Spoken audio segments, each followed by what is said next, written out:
So we're going to go over a quick tutorial on using your fast frames, or your mighty hoops with the Redline machine, because when you get your Redline, it's going to have your generic green hoops programmed in here, but not the sizes for your mighty hoops.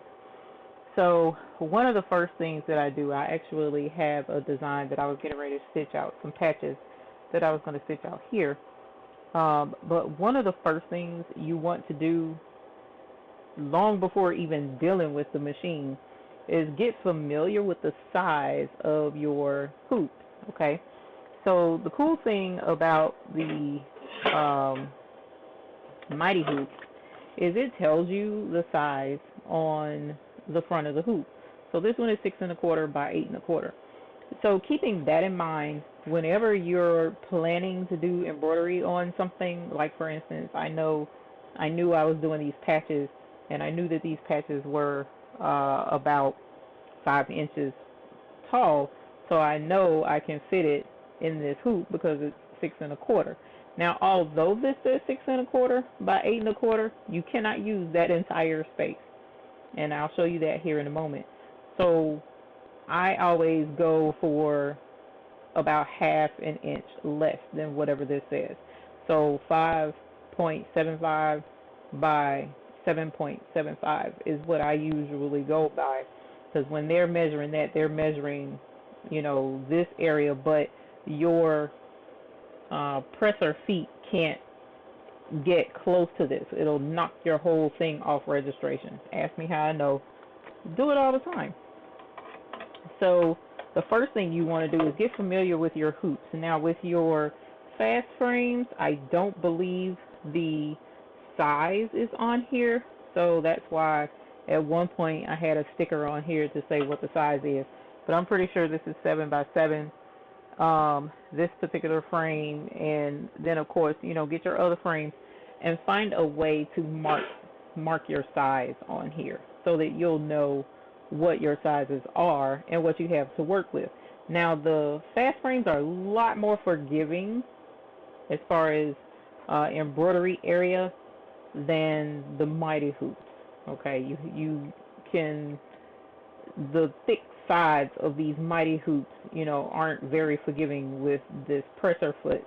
So you definitely want to get the interior diameter of your frames and figure out what that is before you use them. Alrighty, so getting to know your frame, you want to measure the interior diameter. So with this one, you're looking at, and I'm going to not put it all the way up against that white mark, but close, just give myself some breathing room. And if you look at that, it's showing 7 1/4 on this end is how wide the inside space is. And I think this is a square, so it should be 7 1/4 this way as well. Almost, it's a smidge bigger than 7 1/4 going this way. Alright, but even still, knowing that this is 7 1/4, I'm going to tell myself 7 by 7. I'm not going to put a design in this hoop that is larger than 7 inches this way and 7 inches that way. Okay, so likewise with this hoop, like I said, get to know your hoops first before even thinking about touching the machine. And if need be, get a Sharpie and write it on here so that you'll know. So with this one, the interior diameter, I'm going to not put it all the way up against the white because your presser foot can't make it all the way up against the white. Alright, so doing that, this is telling me 6 inches clearance this way, and then going this way is 8 inches clearance this way. But what did I say? For me and my peace of mind, I don't do 6 by 8. I'm going to do 5 3/4 by 7 3/4, because I promise you, when that hoop comes down too close to the edge of the frame and bumps it and knocks your registration off and tears your whole embroidery project out the frame, you'll be real sad and wish that you had given yourself that ½ inch on both sides. So now that I know what sizes I have to play with these hoops, that's now when I come to the machine, because I'll know ahead of time, hey, my project is 5 inches by, in this case, roughly 3 inches.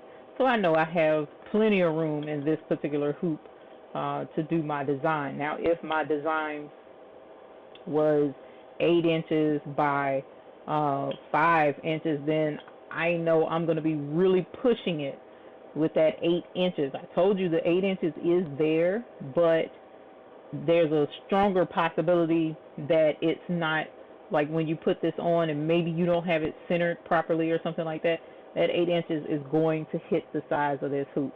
And I'll show you how to kind of get a good judge for that here in a sec, okay? So once you have your measurements written on the hoop somewhere, it's easier to have it written on your hoop so that you'll know just by looking at it, hey, I know I can't do any bigger than 5.75 by 7.75 on this hoop. So if it's bigger than that, then I need to find a different hoop, okay? Or if it's bigger than 7 inches, like if your design is 7.25, you can't use this. You can't use this hoop. Find a bigger hoop to use, okay? So once you determine your size and you know that your design is going to fit, or you think you know your design is going to fit, that's when you come to here. And so I'm going to move the camera up, and we're going to move you over and see if we can't get some of this glare. Get you a little bit closer. Here is where now you want to pay attention and utilize this to help you here. All right, so help you down on the hoop rather. So we already know this is where you find your hoops, and this is, let me take this design out of here actually so that I can readjust it. All right, so here's your frame, right, where you get to your frames. This is how you center and move your design in the hoop to make sure that it fits. So you come here to frame select, and what I generally do with my mighty hoops, my fast frames, any of them, I usually just stick to clothing frame A. That's the biggest size option available on the machine. All right, so that's usually where I stick. And the reason why I do that is because I know I'm not going to be restricted in any way. Where are you? You're down here. I know I'm not going to be restricted in any way by using the biggest size, okay? And this is a trip. I do this exact same technique with my 6-needle embroidery machine, okay? Same thing, works the exact same way. So here I have my clothing frame A, the biggest size. And another tip real quick, if you bring in another design and it's not centered, for whatever reason, just come in here and change the frame. If you change it to B, you know, and just go ahead and do it, and it will recenter the hoop.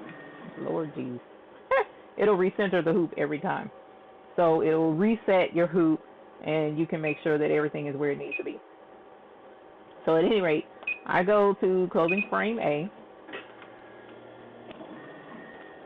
All right, and now that I'm on clothing frame A, now what I do is I come here and I look at my design and see where it is. Make sure that it's centered first and foremost. Once I determine that it's centered, you want to do an outline check. Do an outline check, not a border check. Do an outline check. Why would we do an outline check? So what an outline check does, and I'm actually going to let it do the outline check. What the outline check does is it actually goes along the edge of the design, no matter what shape your design is. Let's pick a different design actually to make it make more sense. So let's say this design. All right, I'm going to bring that in. It's a pretty big design. I don't know what size this is yet, so it may be too big for this hoop down here. I don't know. Okay, I just picked the design that looked like it might be right at the size. So we have this design. According to the machine, I have a hoop that will fit that design because I picked the biggest size hoop, right? All right, so now that I have it centered, I know it's centered, I'm going to do an outline check of this design.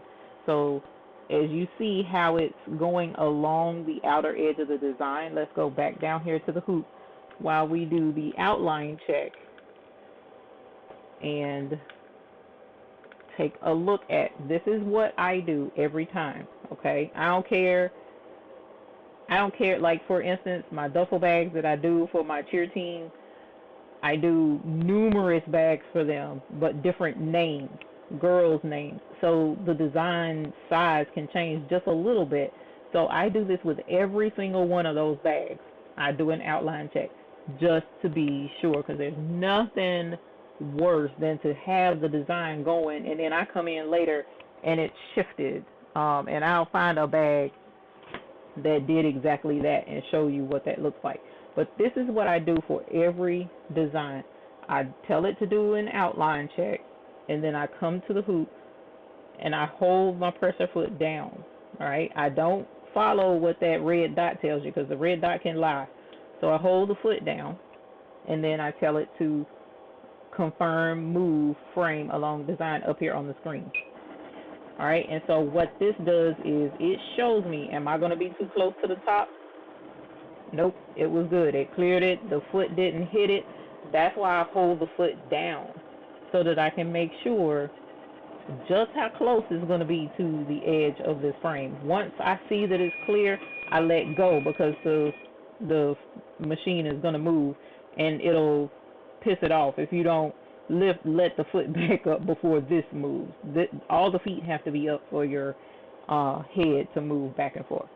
So let me pick a different design and show you what I mean, if I still have one in here.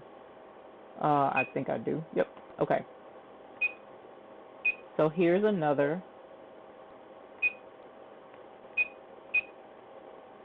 And so it's still centered. It went back to the center. So I don't have to change my hoop size.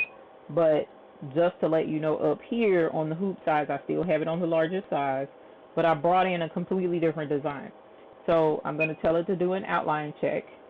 And again, whatever needle the machine is on, that's the foot that you hold down. So the machine stopped on needle number, looks like 10. I can't see because I'm at an angle. Needle number 9. All right, so it stopped on needle number 9. So I'm going to hold down 9. Am I holding down 9? No, I'm holding down 10. I'm going to hold down needle number 9 and tell it to do the outline trace. All right, so I'm good side to side, but look how close I'm coming to the top. And something else you may have to do once you realize how close it is, look how close I'm coming to the bottom. See how I almost had to move my finger out of the way. That was just about as close as I'm willing to go with these feet, okay?